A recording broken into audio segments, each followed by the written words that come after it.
First and foremost, I want to start out by giving all praises and glory and honor to Yahweh, Ba'ashem, Yahweh Shai, Ba'ashem, Abakar Kodash, and double honors to the apostles and elders of Great Millstone of Ruel. Peace and blessings and salutation to the hopeful elect, the Bayath, Dawadah, the house of David, your brother Malak, coming back at you with this truth. All right, let's go here real quick. Shalom, 1 second.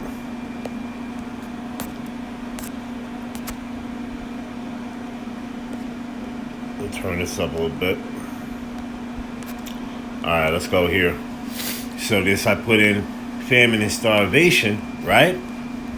It says it could subject you, right? Let's see how I worded it. It can make one subject to, it can make one submit to subjection, right? So it says famine and starvation can make one submit to subjection. So let's go here. It says, yes, history, social theory, right, and even international law acknowledge that famine and starvation can be used as a tool to force a population into submission or subjection, right, as a weapon of war. Historically, or even the modern conflicts, deliberate starvation of an enemy population has been used as a military tactic to force surrender. The logic is the extreme hunger breaks the will and the capacity for resistance, right? It says leading to a speedier subjection of the enemy. All right, and in social and political theory and historical social theories, hunger was sometimes viewed as a useful motivational condition to teach decency and civility, and obedience and subjection to the most brutish and the most abstinent, right, and the most perverse, right. The perspective essentially weaponized food and security to maintain social heredities and control the poor, right. What hierarchies, Salakia, hierarchies, and control the poor. It says in individual behavior, on an individual level, the extreme duress of starvation can lead people to desperate and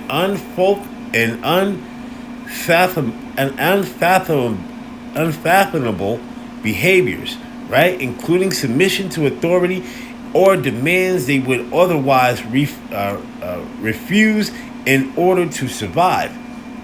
In international law, it says the international infliction of starvation on a civilian population is considered a violation of the laws and customs of war and can be persecuted as a war crime. It says this reflects an international consensus against the use of hunger as a means of control. Ultimately, the severe physical and psychological pressure of famine and starvation can indeed compel individuals and groups to submit to conditions or authorities they would otherwise oppose, right? And that's what they're going to bring on, right? Now, see, this is where I have this article, you see? So everybody, our people, 2/3 of our people, right? They think that everything is all good because the government opened back up, right? Because Esau gave you little SNAP benefits back, or whatever the case may be, right? But ultimately, see, as you fail to miss the mark and understand what's truly going on and how this devil, right, is going to spin things in his favor to try to get you to fall by his strong ones, right? Meaning him coming with his many different ways of slick and sly speeches, man. All right, you see, because when they brought in that digital ID, right, on November 12th, they brought it to Apple, right, to the Apple phone, right, the digital ID, all right, and so on and so forth, right. Now let's just say, right, you got your food stamps back, everything is all good. Now see, what they did is they put in nothing but what? They brought in unrighteous decrees, right? See, according to the new way of doing things about going to get your SNAP benefits, right? So let's show you this here real quick. Let's go to the article, right? me do this here. Saved. Right? Now this right here, this is the article right here. So this article just dropped what? 3 days ago? This article was? Actually, excuse me, 2 days ago. It says this is the Politico, right? Food stamps are back, but millions will soon lose benefits permanently, right? Before we read that, right, let's read this scripture here. Let's go and get this scripture here. Let me get Isaiah the 10th chapter. Isaiah the 10th chapter in the first verse. It says, woe unto them that decree unrighteous decrees, and that write grievousness which they have prescribed, right? And that have write grievousness which they have prescribed, right? And that's Esau Edom through his laws, his legislation, and everything like that. Now, first and foremost, right, what he gonna do is for you to get them SNAP benefits back because he gave it to you, right? It's gonna be for a short period of time, right? Because the devil gonna give you something, right? He gonna give it to you, but there's gonna be something in the end that's got to take place in order for him to fill his belly, right? And that is having you. Meaning you as a physical slave, all right, and under a physical control of a means of totalitarianism or authoritarian government, right? Meaning control you, all right, to surveillance you, have eyes on you. You eat whatever he tells you to eat. He gives you the CBDCs, the credit scores, and everything like credit system and everything like that, hooking the chip up to you, all right. Putting you a part of a new AI technocratic world, right? But really the backstory of it being a totalitarian government where he controls you and control everything that you do and surveillance everything that you do. You see? In order for you to stay what you consider relevant in this devil society. All right? Which he's trying to get what you can consider as a pseudo blessing. All right. So let's do this here. So this says food stamps are back, but millions will soon lose benefits permanently. It says even though the shutdown is over, the GOP signature tax and spending law is proposed to kick off people off the nation's largest anti-hunger program. Right. It says as an employee stocks papayas at Price Choice Supermarket in Miami with participants in the USDA Supplemental Nutrient Assistance Program. Right. It says millions of the Americans greeted the end of the government shutdown and the resumption of the food stamp benefits with relief, but others are learning they could soon lose federal food aid permanently. Agricultural Secretary Brooke Rollins, right, directed USDA staff during the recorded setting 43-day shutdown to continue ushering states towards compliance with the Republicans' signature tax and spending law, which is projected to kick millions out of the nation's largest anti-hunger program in the next few months. Right? It says those changes combined with other provisions in the new law will represent most significant cuts to the social safety net in decades. It says it all comes as a low-income families that confronting stagnating wages that aren't keeping up with the skyrocketing cost of living, and an issue that some Republicans blame for their losses of off-year elections this month. It says the Supplemental Nutrient Assistance Program, SNAP, provides an average of $6 per day for nearly 42 million people, roughly 40% of whom are children. Under the new law, parents and older Americans will be required to meet stricter work requirements, right? I just read to you Isaiah the 10th chapter in the first verse, right? Those are laws that they just passed, right? To make it strict and hard, right? To meet stricter work requirements, the states eventually will have to share in the cost of the SNAP benefits, which could force further program cuts, according to the nonpartisan Constitutional Budget Office. It says tens and thousands of legal immigrants will also lose access to the program under the law. It says the loss of SNAP, right, was really stark during the shutdown, said Dottie Rosenbaum. It says director of the federal SNAP policy at the left-leaning Center on Budget and Policy Priorities. It says, but the One Big Beautiful Bill Act is the largest cut in the program's history. This is also going to be really deeply felt, right? It says states have started notifying participants that they will be subject to new title work requirements, setting up a 3-month countdown for people to comply or lose benefits entirely. It says some states like New York and California have waivers that left work requirements in place with high unemployment rates. It says which are expected to slow the full impact, but certainly lawfully present immigrants, including refugees, are being notified that they are no longer eligible for SNAP and effectively immediately. It says, while we are concerned about any person in the country going hungry needlessly, there is something spectacularly cruel about ripping out the safety net of people who came to this country who need just a little bit of time to get back on their feet and to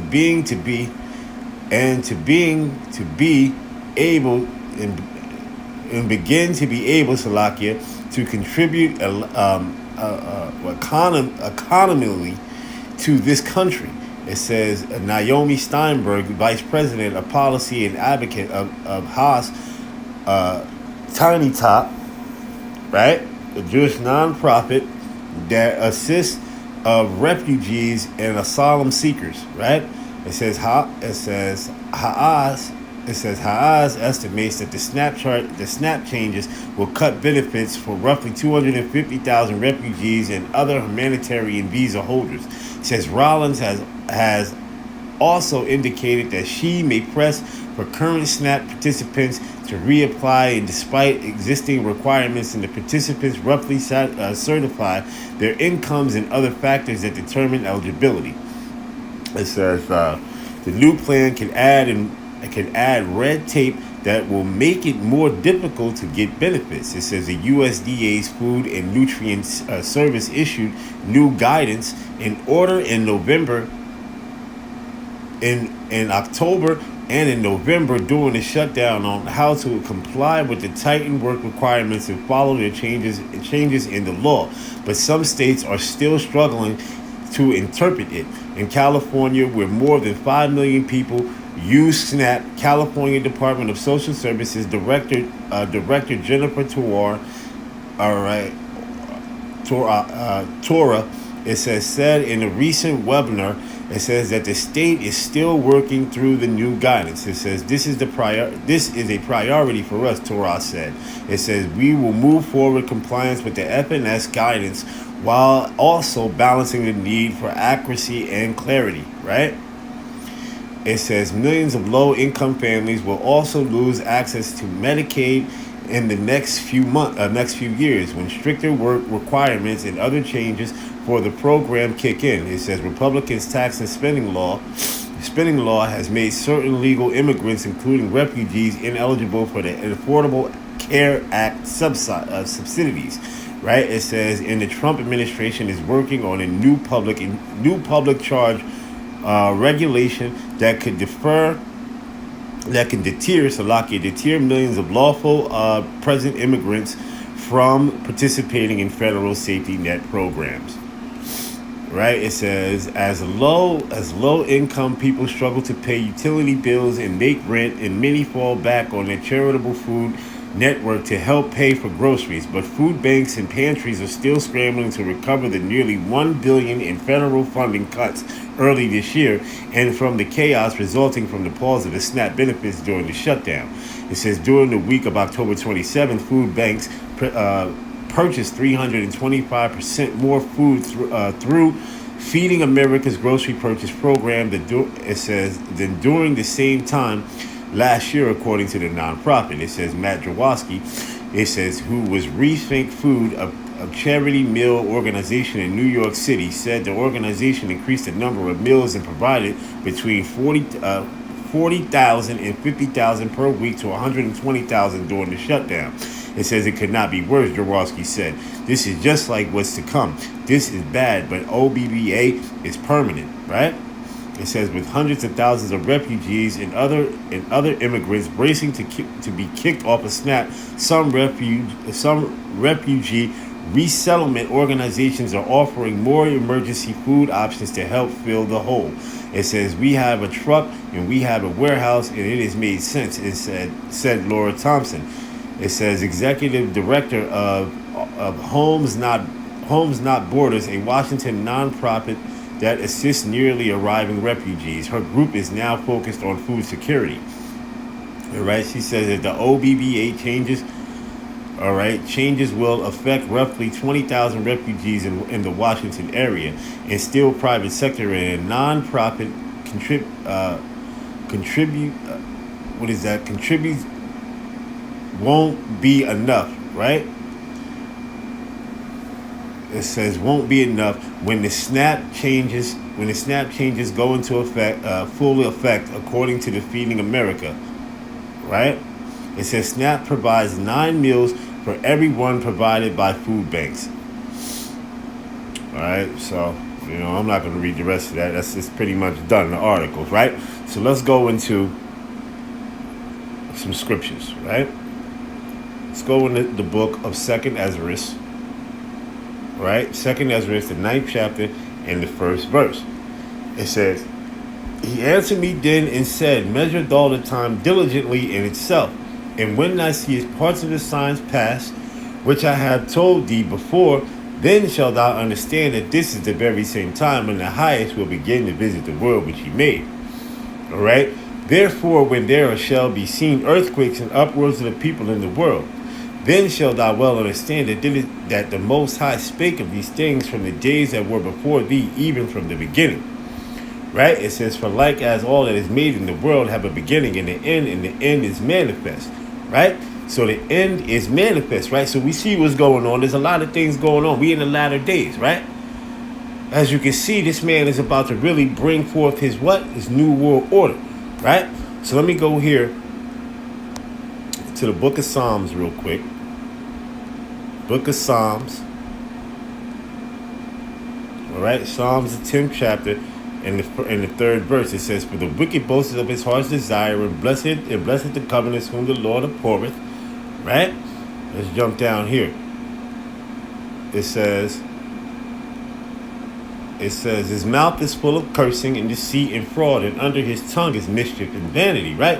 His mouth is full of cursing, deceit, and fraud, right? And the deceit is going to bring you in.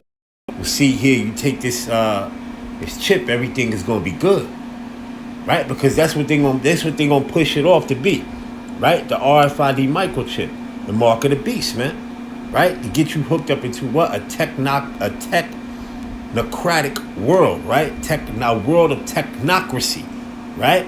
Merging man and machine, right? You see? Order to control you, right? Okay, your wants and your desires is of what? The flesh. And that's what the devil knows. So, right? So how does he play games on that? It's by coming to you and be like, oh, all right, well, you need this because why? Your flesh is consenting to it, right? Not your spirit, but your flesh. You see, it says he sitteth in the lurking places of the villages, in the secret places do he murder the innocent. His eyes are privately set against the poor. He lieth in wait secretly as a lion in his den, right? Because when a lion is wait to catch the prey, he scoops down and he's looking. He's got his eyes steadfast on the prey, right? It says, and he lieth in wait to catch the poor, and he doeth catch the poor when he draweth them into his net, right? So when you draw somebody into a net, right? First and foremost is order ad KO on these devil side, right? Okay, the high up, the Rothschilds, the Oppenheimers, the DuPonts, the Gettys, right? Rockefellers, right? The Bilderbergs, the Wahlbergs, right? The high up families, the elite, the super elite families, right? Order ad chaos, right? Order out of chaos, right? You see? So it says this right here. Where we at? He croucheth and humbled himself that the poor may fall by his strong ones, right? See, that the poor may fall by his strong ones, right? So now, let's go back into that 2nd Ezra, right? So back